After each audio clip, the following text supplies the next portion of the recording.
Hey, what's up, Front Range? Welcome to core workout number 2. Hopefully you guys are staying warm out there from all the snow that we just got. Today's workout will be kind of similar to the first core workout, obviously, but we're going to change it up a little bit.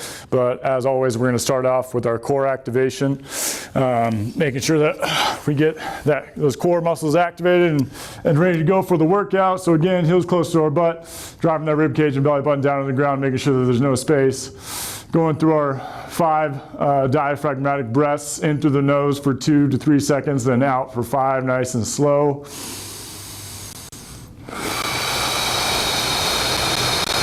So once again, you go 5 breaths at the first position.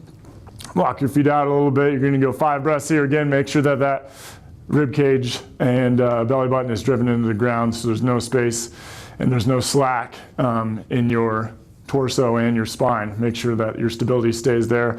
And once you get 5 good breaths there, walk it all the way out. Same thing. If you can't keep your spine stability and your core activated all the way out, feel free to walk your feet a little bit back up. Again, that way there's no space in between there and we are activating those core muscles. But for our first exercise that we're going to do today, we're going 30-second increments for all of our exercises. 30 minutes would be quite a bit, and that would be very advanced. But for the first one, we're going to be doing Flutter Kicks, which is pretty simple. We're going to put my hands underneath my butt. And again, make sure the whole time while we're doing all these, I really want to make sure that we're activating that core. A lot of people will do core exercises and they don't have their core activated, so you're not getting the full benefits of the workout. But for these, I'm putting my hands underneath my butt. I'm going to straighten my legs out, and I'm going to point my toes away from me, and I want to make sure my legs are straight. Some people will do this exercise, and they kind of just are here. And you'll notice if you just do this with your legs bent, you're not really feeling much in your core. So I'm going to straighten my legs out again, making sure that that spine and belly button is stuck down into the floor. And I'm just going to be doing nice long kicks, alternating here, making sure that my spine is in a straight line, and I'm just going for 30 seconds here. Once again, making sure your toes are pointed away and your legs are straight.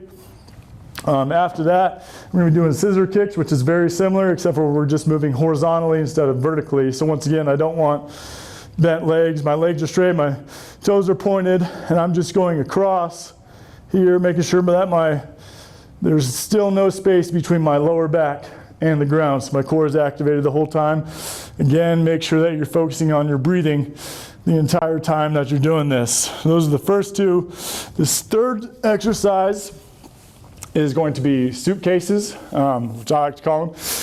But I'm going to be kind of seated up on the edge of my spine here, and the edge of my spine and the beginning of my glutes. And so the suitcases are, my legs are out, and I'm going to bring my knees to my chest, go out, come back in here. This is the advanced movement for this exercise. If you can't go for 30 seconds, feel free to put your hands right at the side of your hips, and you can have your hands assist you. But as you get better at the exercise, try and go away from having your hands assist you, and make sure that we're not grabbing onto our legs here, right? That totally gets rid of the core exercise itself. After that, we have Russian twists. So what I'm going to do is I'm going to cross my legs, have my hands just at my side, and I'm going to twist, touch the ground on the left, touch the ground on the right. Again, just for 30 seconds, make sure that I'm really getting that good core rotation in. I don't want to be people like to be lazy and move their hands just like this, right? And not really doing anything. Again, really make sure that you're getting that core rotation all the way across. Again, for 30 seconds. After that, we have high plank reaches. So I'm going to push up position or a high plank, make sure my scaps are retracted, squeeze my glutes, squeezing my core. And I'm just going to be alternating reaches, holding for 1 to 2 seconds. Again, making sure that I'm not kind of over rotating here, right? I lose my core stability and my trunk stability when I do that. So I'm making sure I'm keeping my back in a nice flat line. My hands are directly underneath my shoulders, right? And you're doing that one for 30 seconds too.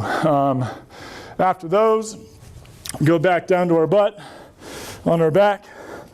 And we're gonna be doing double leg lifts. Again, hands underneath my butt, legs are straight, not bent. And I'm just gonna be going up here and then back down nice and slow right before I touch the ground.